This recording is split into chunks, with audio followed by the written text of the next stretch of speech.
अस्सलाम वालेकुम नाज़रीन। उम्मीद करता हूँ आप सब अल्लाह के फजल करम से खैरियत से होंगे।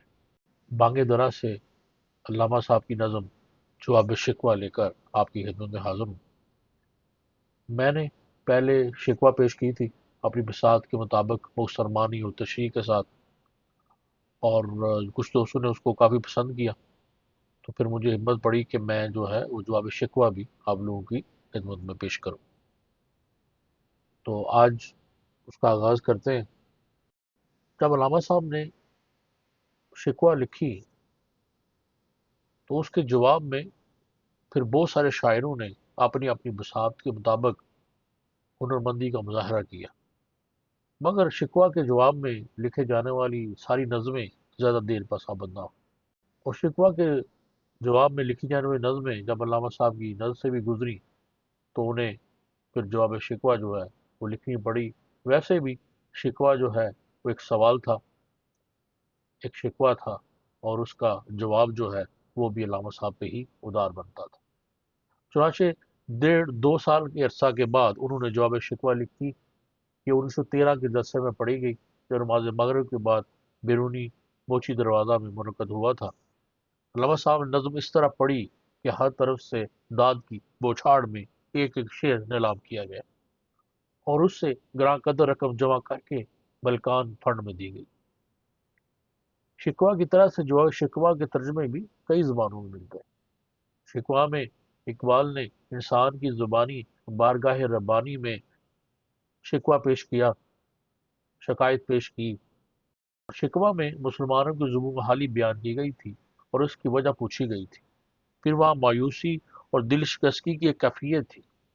जवाब शिकवा इस कवियत की तोजीह है और शिकवा में उठाए जाने वाले सवालात के जवाब भी। चलते हम आज पहला बंद पढ़ते हैं। पहला और दूसरा बंद पेश करूंगा। पहले पहला बंद पढ़ते हैं, फिर उसके मानी देखेंगे कोई मुश्किल अल्फाज के, और उसके बाद फिर मुख्तसर जो तशरीह हो सकी वो हम करने की कोशिश करूंगा। पहला बंद है कि दिल से जो बात निकलती है असर रखती है। दिल से जो बात निकलती है असर रखती है, पर नहीं ताकते परवाज मगर रखती है। कुदसियुल असल है, रिफत पे नजर रखती है, खाक से उठती है, गर्दों पे गुजर रखती है। इश्क था फितना गरो सरकशो चालाक मेरा, आसमां चीर गया नाला है बेबाक मेरा। ये पहले बंद में कि पहले शेर में ताकत परवाज भी कोई इतना मुश्किल अल्फाज नहीं है, उड़ने की ताकत। कुदसी और असल अपनी असल के लिहाज से फरिश्ता सिफ्त या फरिश्ता। रिफत कहते हैं बुलंदी को, और गर्दों आसमान। फितना गर हंगामा बर्पा करने वाला फितना अंगेज, और सरकशो चालाक मुंहजोर होशियार। नाला फरियाद आहो बका, और बेबाक बेपरवाह। दूसरा बंद पढ़ते हैं कि पीरे गर्दू ने कहा सुन के कहीं है कोई, बोले सैयारे सरे अरशे बरी है कोई। चांद कहता था नहीं अहले जमी है कोई, कहकशां कहती थी पोशीदा यही है कोई। जो समझा मेरे शिकवे को तो रिजवा समझा, मुझे जन्नत से निकाला हुआ इंसान समझा। अब इसमें ऐसा कोई अरशे बरी, सर अरशे बरी, आठवां आसमां, और अहले ज़मी ज़मीन पर रहने वाले, और कहकशां सितारों की जो जुलमट जो कहकशां कहते हैं पोशीदा छुपा हुआ, और इसमें रिजवान यानी जन्नत का दरोगा, और उसमें जो है वो ज़्यादा ऐसा कुछ नहीं। तो चलिए जी दोबारा से पहला शेर पढ़ते हैं और इसकी थोड़ी सी तशरीह करते हैं कि दिल से जो बात निकलती है असर रखती है, पर नहीं ताकत परवाज मगज रखती है। कुदसियुल असल है, रिफत पे नजर रखती है, खाक से उठती है, गर्दों पे गुजर रखती है। इश्क था फितना गरो सरकशो चालाक मेरा, आसमां चीर गया नाला है बेबाक मेरा। पहले इस बंद में अल्लामा साहब اس امر کی وضاحت کرتے ہیں کہ جو بات دل سے نکلتی ہے، دل کی گہرائی سے نکلتی ہے، اخلاص سے نکلتی ہے، وہ بڑے دور رس اثرات کی حامل ہوا کرتی ہے۔ خلوص دل سے کہی ہوئی بات وسائل نہ ہونے کے باوجود وسیع تر سطح پر تشہیر کی صلاحیت ضرور رکھتی ہے، کہ یہ سچائی ہمیشہ رفت اور بلندی پر رکھتی ہے۔ بے شک یہ بات زمین پر کہی جائے، بے شک دل میں کہی جائے، بے شک بڑے دھیمے لہجے میں کہی جائے، تاہم اگر اس میں وزن ہے، اس میں سچائی ہے، اس میں صداقت ہے، تو اس کی رسائی آسمان تک ممکن ہوتی ہے۔ علامہ صاحب کہتے ہیں کہ شکوہ میں میرا عشق اور اس کا اظہار بے شک تند و تیز سہی، بے شک گستاخانہ سہی، تاہم سچائی پر مبنی تھا۔ یہی وجہ ہے کہ میری فریاد نے آسمان اور اس کے باسیوں تک کو ہلا ڈالا ہے۔ یعنی یہی وجہ ہے کہ زمین پہ میرا کہے جانے والا، میری سنی جانے والی آواز وہ عرش بری تک جو ہے وہ پہنچ گئی۔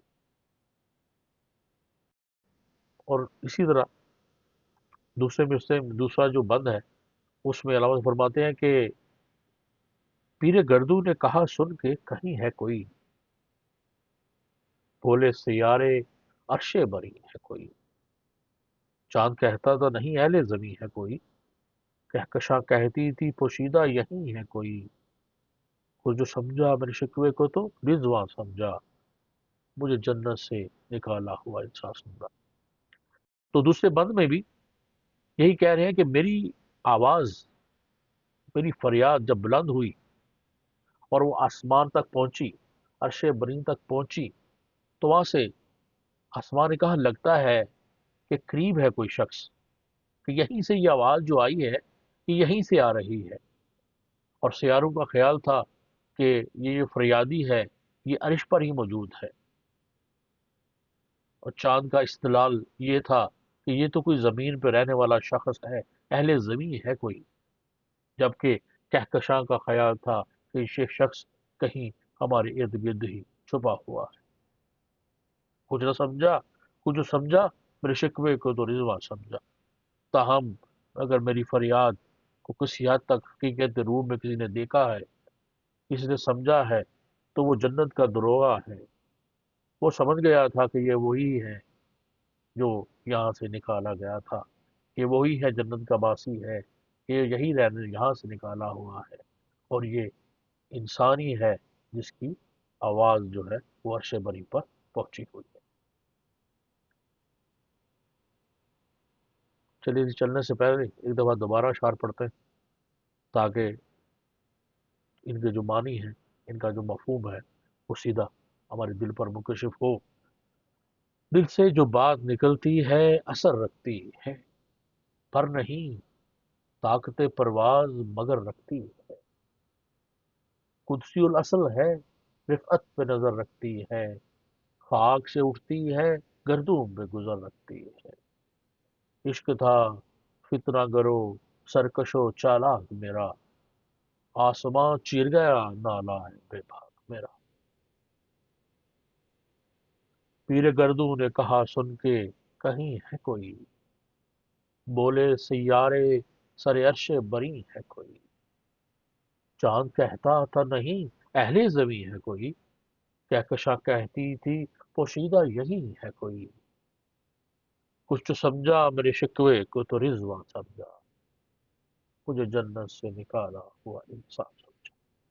تو اجازت دیجیے، پھر انشاءاللہ اگلی قسط کے ساتھ، اگلے اشعار دو بند کے ساتھ، اگلے اشعار کے ساتھ حاضر خدمت ہوگا۔ تب تک کے لیے اجازت دیجیے، اپنا بہت خیال رکھیے اور مجھے بھی دعاؤں میں یاد رکھیے، میرے چینل کو بھی۔ اللہ حافظ۔